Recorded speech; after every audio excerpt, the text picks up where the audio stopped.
Chelsea versus Fulham. We're doing the last tactical preview before Christmas. And I just want to take this moment to say thank you, everybody, for the support on the channel this year. We're going to do a few videos before New Year, so I'll sort of go over a few things about the channel for that video then, or those videos between now and then. But thank you guys for the support. Please do drop a like on this video if you haven't already, the last one before Christmas.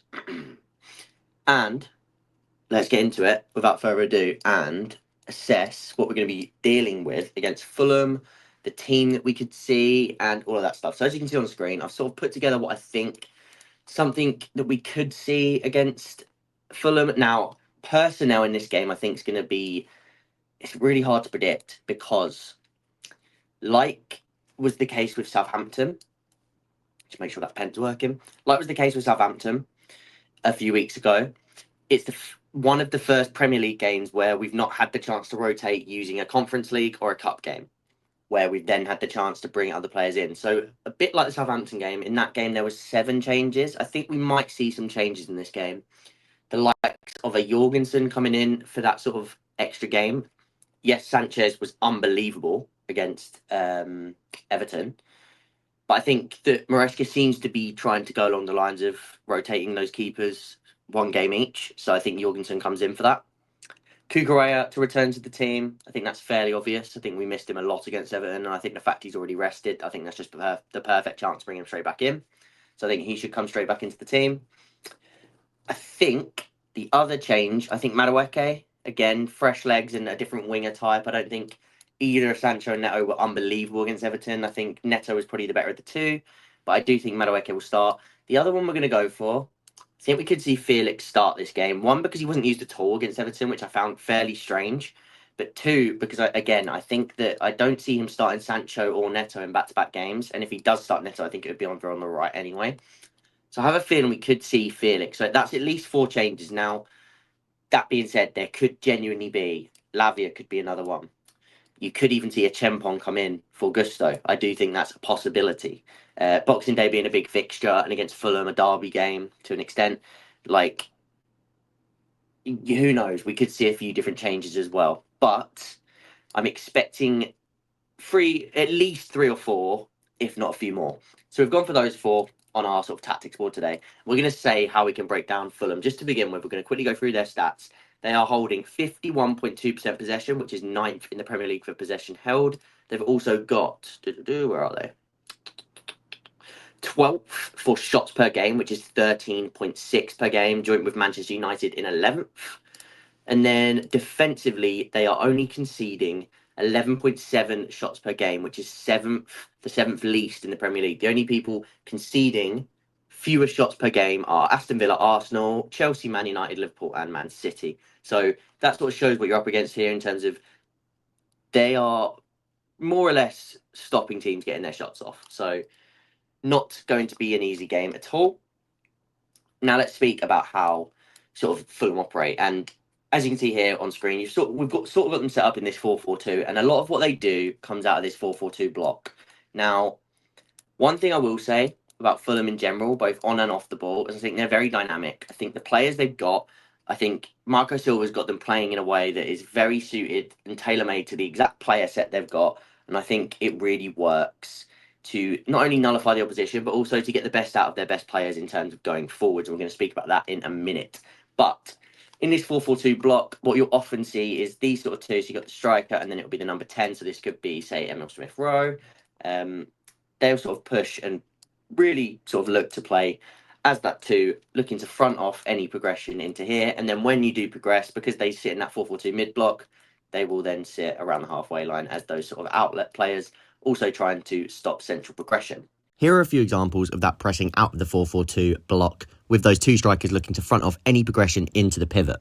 You then have the line of 4 where they're dropping off to try and stop entry into the pocket, but also cut off passing lanes to the wingers. This example shows that once one winger drops over to that side, the winger on that side for Fulham can then apply pressure, but that does then mean that if a big switch is played, you can find a 2v1 on the opposite side. Same here as when Iwobi presses out from that central midfield position, it allows a little bit more space in that pocket, especially in the pocket behind the pressing player. One way that Fulham often counter this is by one of the 2 strikers, often the number 10, dropping a little bit deeper to try and cover the pivot especially if they then drive through the midfield, allowing both of those central midfielders to stay a little bit deeper rather than one applying pressure on the ball. Then, if we put into position how Chelsea could line up in this game to get around this 4-4-2 block, then we'll start to sort of understand how Chelsea can manipulate it. So, I think if Felix does start, I think we're going to see something similar where Felix drifts in field, Cucurella holds a bit of width. We're going to speak about how you can sort of manipulate these two in a minute due to that rotation. And then I think we see the back three sort of spread out like this, two in the midfield, and so on and so forth like this. So how does this mean Chelsea can manipulate that press? Well, you have the two wingers. Again, as we say, most weeks they are tasked, especially when Chelsea sort of go into this in possession shape. They have to be able to put pressure on this ball, but also stop the passing line into the winger. So that is first and foremost, that's their responsibility. But secondly, especially with the two central midfielders, as I said, everything sort of comes out of this 4-4-2 block. So if one of these goes to apply pressure, this is when one of these guys ends up free on the ball. So again, those central midfielders, and we spoke about this quite a lot this season with central midfielders that have these sort of dual roles, and that's how Chelsea really start to make things happen with this box midfield, especially when it is as good as this box midfield where you've got technical proficiency in every single slot of the box. Everybody can hurt you in that box midfield.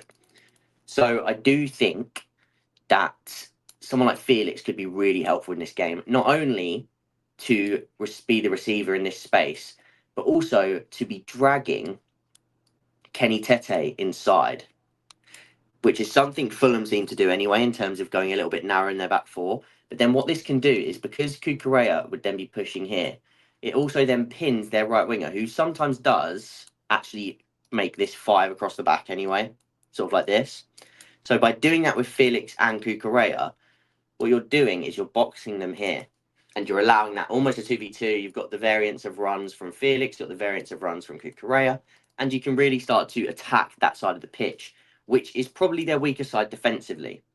So I think that could be a way of sort of allowing Chelsea to get into this game. Cole can then step up into this sort of zone here, which would then allow Chelsea to sustain pressure, especially on that left-hand side of the pitch for us, the right-hand side defensively for Fulham. And then, of course, as well, with this guy being so sort of dragged deep, this puts a lot of tension on this man when it comes to that double coverage in the middle of the park. So that is another place where Chelsea can use Felix, especially, to sort of adapt and manipulate this Fulham backline, which is actually what I think we could see with Felix coming in from the left. So we'll see about that. This is the type of movement I'm talking about when it comes to Cucurella and Felix and how they can pin those Fulham defenders back, especially into a back five, which could then find those little open pockets for Felix to appear in, as seen in the red circle. By Cucurella pushing forward, it would pin that right winger, as you can see here, forming that back five rather than the back four, allowing Chelsea to really sustain pressure on that left side, as we're going to discuss. The other thing that I wanted to mention about this Fulham team that I think is very, very important with how they play is, of course, Anthony Robinson. And I think, again, we've said this a lot in recent weeks, where I think Chelsea's team right now is very well built for slower progression on the left with faster, sort of penetrative fashion on the right. And I do think, yet again, we could see that against Fulham, purely because what you'll often see with Fulham on their left-hand side in attack is you'll have this sort of left winger who can basically vary all of his runs. He can go inside, he can drift in, he can play sort of off the striker, he can play and sort of man for man with the fullback, and he can also make overlapping, underlapping runs. Anthony Robinson is a massive, massive asset for Fulham, because if this man drags inside, Anthony Robinson will literally just go, like the thumbnail says it all. On the thumbnail, Anthony Robinson against Liverpool for their, or was it against Arsenal? It was against one of the two where he got an assist. I think it was against Liverpool because he ran off the back of Salah. And this is where someone like Madueke is going to be really important, because he's got to match that. And if he doesn't match that, then Chelsea are going to be in trouble, because, again, Gusto's going to get dragged inside man for man here. So even when Cucurella's back, like, it's not going to make a difference. Gusto's going to get dragged inside, and Madueke is going to have to match that run. He's going to have to work hard. which is also why I think Madueke could be a good choice in this game. Neto works extremely hard off the ball as well, but Madueke's got that slight extra sort of build and sort of muscle compared to Neto, and I think it could be a bit of a battle with Robinson. So a little bit more power could be useful. But with that, obviously, there comes the caveat that if Robinson does burst forward and Chelsea can win the ball back, going direct into this space, which will now be open, because again, this player would be inside, there'd be a bit of a shuffle, this would be Robinson.